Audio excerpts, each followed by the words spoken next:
اللہ کے نبی صلی اللہ علیہ وسلم کی حدیث ہے، آپ صلی اللہ علیہ وسلم نے فرمایا جو صحیح مسلم ہے، والذی نفس محمد بیدہ لا يسمع بی احد من هذه الامة یہودی ولا نصرانی ثم يموت ولم يؤمن بالذی ارسلت به الا كان من اصحاب النار، رواہ مسلم۔ اللہ کے نبی صلی اللہ علیہ وسلم کی حدیث ہے، آپ صلی اللہ علیہ وسلم نے فرمایا والذی نفس محمد بیدہ،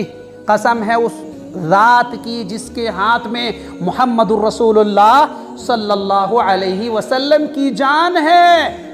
والذی نفس محمد بیدہ لا يسمع بی احد من هذه الامہ، اس امت کے یہود و نصارہ میں سے جو بھی شخص ہو اگر میری بات ان تک پہنچ گئی ہے، وَلَمْ يُؤْمِن بِالَّذِي أُرْسِلْتُ بِهِ، اور جو کچھ اللہ نے میرے اوپر نازل فرمایا جو دیا ہے اس پر ایمان نہ رکھتا ہو، وَلَمْ يُؤْمِن بِالَّذِي أُرْسِلْتُ بِهِ إِلَّا كَانَ مِنْ أَصْحَابِ النَّارِ، تو وہ جہنم میں جائیں گے۔ جو شخص محمد الرسول اللہ صلی اللہ علیہ وسلم کو نبی تسلیم نہ کرے، جو شخص نبی اکرم کو رسول نہ مانے، یہ عقیدہ نہ رکھے کہ اللہ نے قرآن محمد صلی اللہ علیہ وسلم کو دیا ہے اور یہ وہی قرآن ہے اور اس پر ایمان نہ رکھے، یہ جاننے کے باوجود کہ نبی اکرم صلی اللہ علیہ وسلم خاتم النبیین ہے، the last and final prophet of this universe، اللہ سبحانہ وتعالی sent to prophet محمد صلی اللہ علیہ وسلم to all the humanity، اللہ نے اپنے نبی محمد رسول اللہ صلی اللہ علیہ وسلم کو پیغمبر بنا کر اس امت پر، اس کائنات پر بھیجا۔ اگر یہ کوئی عقیدہ نہ رکھتا ہو تو وہ آدمی کہاں جائے گا؟ جہنم میں جائے گا۔ اللہ کے نبی صلی اللہ علیہ وسلم کا فرمان ہے، آپ نے صاف کر دیا مسئلہ، چاہے وہ کسی بھی دھرم کے ماننے والے ہوں، اگر اللہ اور رسول کا پیغام ان تک پہنچ چکا ہے، اسلام کا پیغام ان تک پہنچ چکا ہے، پھر بھی اگر وہ محمد رسول اللہ صلی اللہ علیہ وسلم پر ایمان نہ رکھتا ہو تو آدمی کہاں جائیں گے؟ جہنم میں۔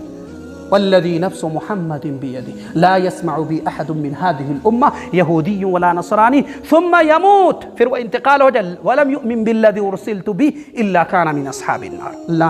اللہ کے نبی صلی اللہ علیہ وسلم نے مسئلے کو صاف کر دیا ہے۔ ہاں، جن تک یہ نہیں پہنچی ہے وہ معذور ہے، اللہ تعالیٰ ہی ان کے حق میں بہتر فیصلہ کرنے والا ہے، لیکن جن تک یہ باتیں پہنچ گئی ہیں، آپ کی رسالت، آپ کا پیغام، آپ کا فرمان، اور آپ صلی اللہ علیہ وسلم کو وہ کوئی آدمی جانتا ہو کہ آخری نبی ہیں اور اس پر ہمیں ایمان رکھنا ہے، پھر بھی وہ ایمان نہیں رکھتا ہو تو وہ آدمی کہاں جائیں گے؟ جہنم میں جائیں گے۔ اب بہت سارے لوگ محمد صلی اللہ علیہ وسلم کو جانتے ہیں، آپ کی تعریف کرتے ہیں، آپ کو اچھا انسان سمجھتے ہیں، آپ کی جتنی خصوصیات ہیں سب بیان کرتے ہیں، لیکن محمد رسول اللہ صلی اللہ علیہ وسلم پر ایمان نہیں رکھتے ہیں۔ ابھی آپ کسی آدمی سے پوچھئے کہ ہمارے نبی کے بارے میں جانتے ہیں؟ ہاں جانتے ہیں، بہت اچھے ہیں، بہت اچھے انسان تھے، عرب میں پیدا ہوئے، آپ اللہ نے آپ کو کتاب دی، آپ پیغمبر تھے، آپ رسول تھے، آپ بہت اچھے انسان تھے۔ آپ اگر دیکھیے ڈاکٹر مائیکل ہارٹ کو ہی لے لیجئے، ڈاکٹر مائیکل ہارٹ ایک کرسچن ڈاکٹر ہے، امریکہ کے اندر تھے، اور اس نے 100 شخصیات کو اپنی کتاب کے اندر ذکر کیا تھا،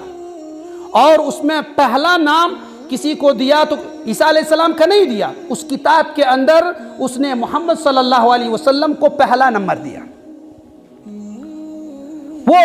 نبی اکرم صلی اللہ علیہ وسلم کی اس کتاب کے اندر تعریف کرتے ہیں اور کہتے ہیں he was only man in history, he was supremely successful on both the religious and secular levels۔ آپ بہت اچھے انسان تھے، he was only man in history، پوری تاریخ میں آپ کامیاب شخص تھے، مذہبی اعتبار سے بھی اور سیکولر اعتبار سے بھی، آپ ہر اعتبار سے بہت اچھے انسان تھے۔ اب سوال یہ پیدا ہوتا ہے، اگر ڈاکٹر مائیکل ہارٹ آپ صلی اللہ علیہ وسلم کے بارے میں بہت کچھ لکھتے ہیں لیکن وہ ایمان نہیں رکھتے ہیں تو کیا وہ جنت میں چلے جائیں گے؟ نہیں، اس حدیث سے یہ بات معلوم ہوئے کہ ان تک یہ بات پہنچی ہے اور پھر وہ اس پر ایمان نہ رکھتا ہو تو وہ جنت میں نہیں جائیں گے۔